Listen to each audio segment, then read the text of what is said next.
I hope that you are indeed experiencing that Christmas spirit, and musicians and choir were really great.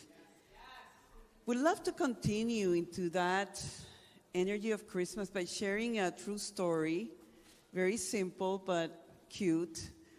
This particular lady by the name of Liddy, she did some volunteer work every day in an organization called Close the Children's Charity Event. It was an actual event. And the idea was for 11 children with families in need would be matched up with 100 volunteers who would take these children on a shopping spree of $100. And Liddy was assigned a little girl, Anna, who was 8 years old. The store would open early in the morning, and they would give their merchandise at cost. And volunteers and children would go in and buy stuff. And little Anna had a list from her mother. She came in clutching the list. The list, of course, was about things she really needed, like socks and jeans and a sweatshirt and a pair of tennis shoes. And Anna and Liddy came into the store while 100 kids were going around. And Anna had her dream of her own of maybe dream about a dress. But Liddy just distracted her from the dress section and told her, we really need to go and get the jeans and just get the items that your mom wants us to get. So little Anna trailed behind her while still dreaming about it. They chose all the things, and ultimately they were the first one to make it to the dressing room. In the dressing room was still dark. Lights were turned on, the sales clerk started turning all the lights in, and they went straight into the last one, the smallest dressing room there was. And when Liddy and Anna came in and opened the door, there was this beautiful red dress with poofy skirt and lace, just exactly how Anna had envisioned.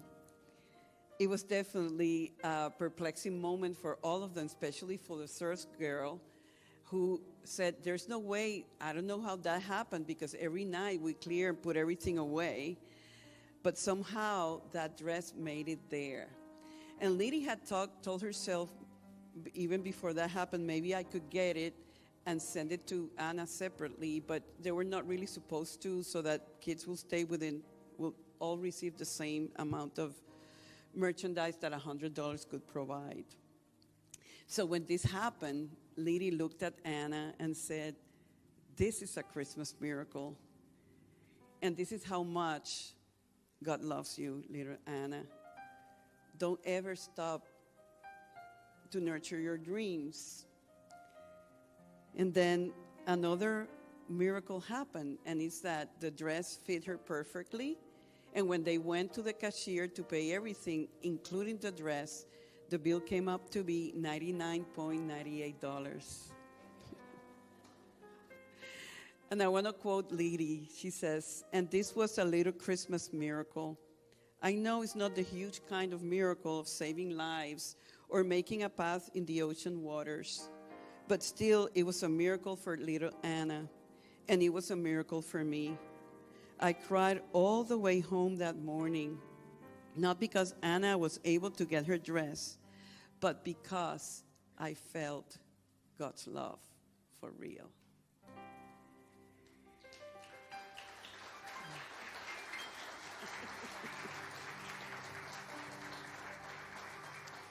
Would like for you to refresh this idea of Christmas being a time of miracles.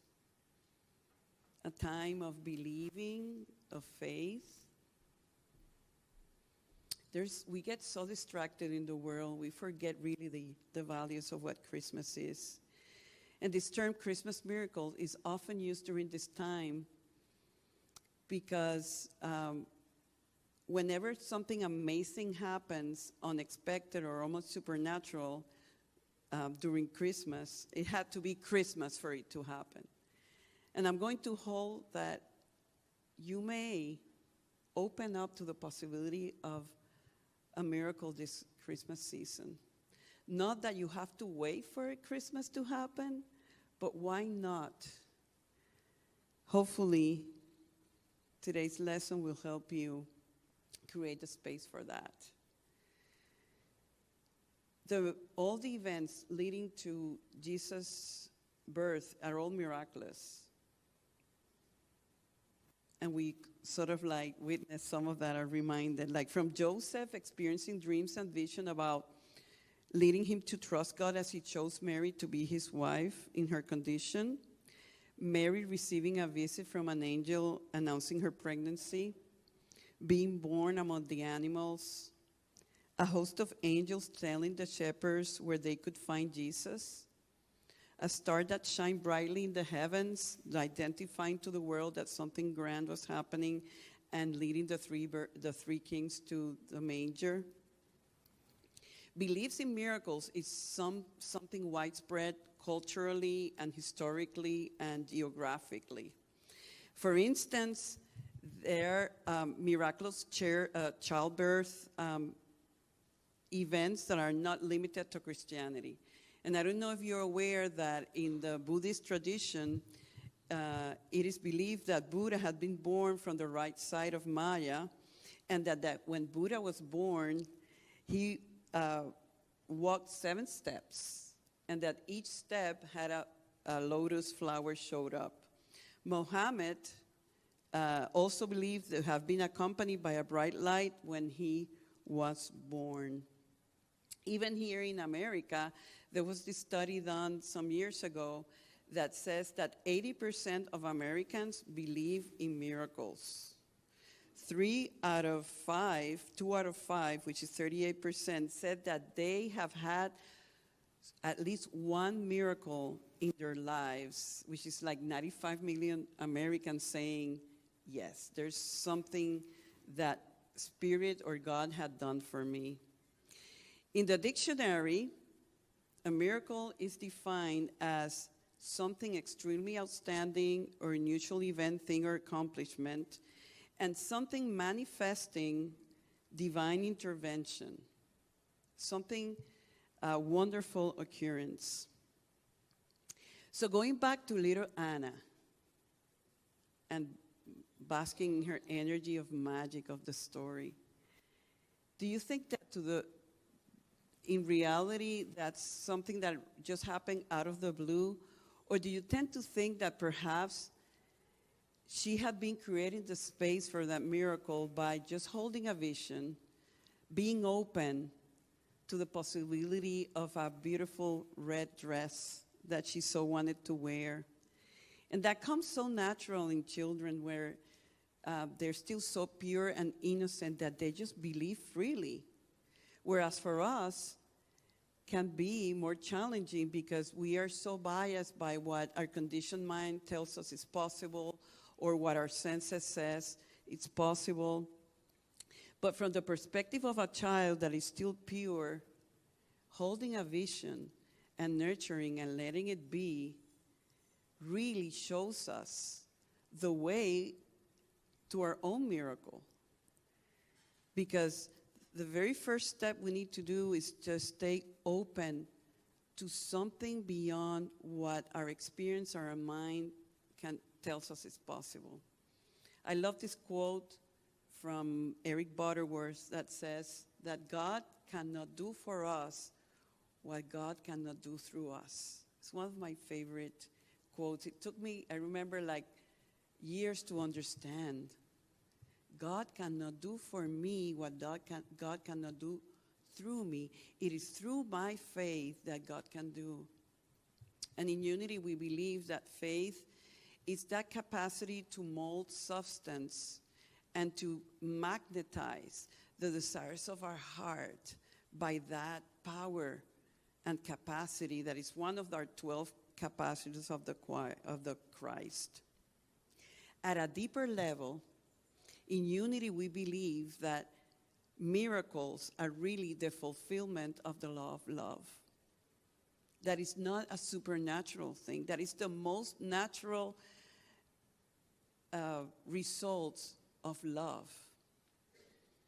I love it when Marianne Williamson says that a miracle is a shift in perception from fear into love. So each time we're able to sustain that shift, you can already, by definition, say that's a miracle. Because love magnetizes. Listen to that. Love has the capacity to magnetize. It's a magnet. Napoleon Hill says that love can just create a field of magnetic attraction which causes an influx of the higher and finer vibrations that are afloat in the ethers. So it's like sitting, I like to see it as divine mind, sitting all the potentiality of our desires and our good, but love is what really pushes it forward, and so does faith. Love and faith will create the space for miracles. Faith, as Napoleon Hill says, is the element, the chemical, which when mixed with prayer, gives one direct communication with infinite intelligence.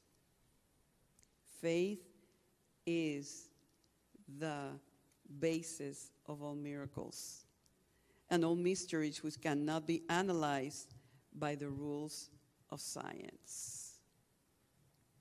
As I was watching the play, was taken back to when we first moved to North Carolina. My twins were 8, and they just turned 20 yesterday. And I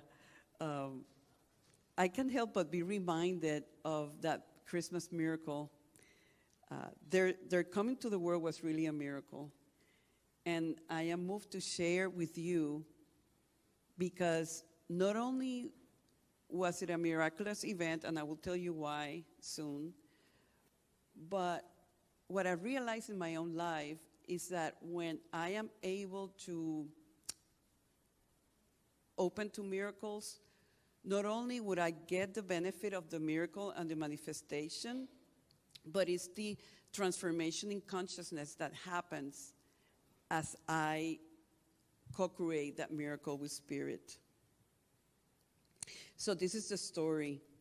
I had just learned that I was pregnant again, and soon learned that I was pregnant with twins. It took me I remember I didn't sleep for the first night. I was like, what? We didn't have in either side backgrounds of twins, so it was like, this must be wrong, a wrong diagnosis, but yeah, it was confirmed.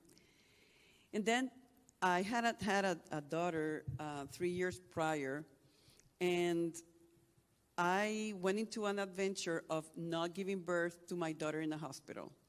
I learned about this birth center in Key West here in Florida called Babies by the Sea, and I fell in love with their system. And I had my oldest daughter, Claire, here, and it was such an amazing birth experience that I had fallen in love with the idea of each time I would give birth, it would be like that. It would not be a hospital medical experience.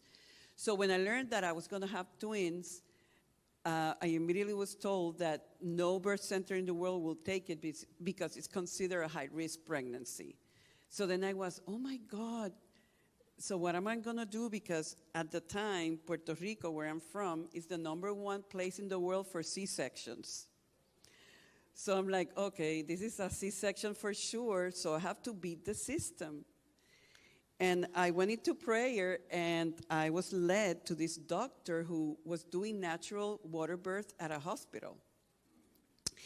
And I went in, and we talked, and he says, yeah, I'm receptive to you giving birth naturally. Do your birth plan. And I, wrote everything that I was envisioning for my birth experience. And then I started going regularly during my pregnancy to visit him, of course. But I soon realized and learned that he worked in a hospital that 10 years prior, my grandmother had died there, and we were like 99.9% sure that it had been a malpractice. So for 10 years, I would drive by the hospital and I would say, oh my God, that's the worst hospital in the world. I will never, ever go back there. They kill people there. And that was like my constant affirmation. So when I learned that that's where he worked, I'm like, Houston, we have a problem. I said, oh my God, I have to change this belief, because if I don't, I know what's going to happen. So then I recorded this 15-minute meditation that I would listen to every night, creating how wonderful and natural and enlightened experience I was going to have giving birth to my twins. And believe me, I listened to that for 6 months every single night. And I saw the doctor, in his best, and the nurses and all of that. And when it got to be like my 7th month, my baby boy, baby A, was breech. And the doctor said, he needs to flip, but we still have time. So I started week after week. He was not flipping, and I was getting nervous, and I was still doing my recording. And then I learned about chiropractors flipping babies. So I went, made an appointment with a chiropractor. Nothing happened. No, I have an acupuncturist friend who can flip babies. I went to the acupuncturist. Nothing happened. They said, and they love this from the other service, what if you play music there and they know where the exit is? Or what if you put a flashlight for the exit? I did everything. And the baby? So it got to be like my probably 36th week. And I went to see the doctor, and the doctor said, Anna, I was open, I was willing, but this is going to be a C-section. That baby hasn't flipped, and if the other one is breech, it's no problem, but that one needs to flip and hasn't, so let's go ahead and change that birth plan. And I remember going internally, no, I'm not changing anything. And he was talking to me, and I was in my own world. Came home that day, and I'm in the living room, huge. I gained 65 pounds. And I'm there and I'm like, I don't get this.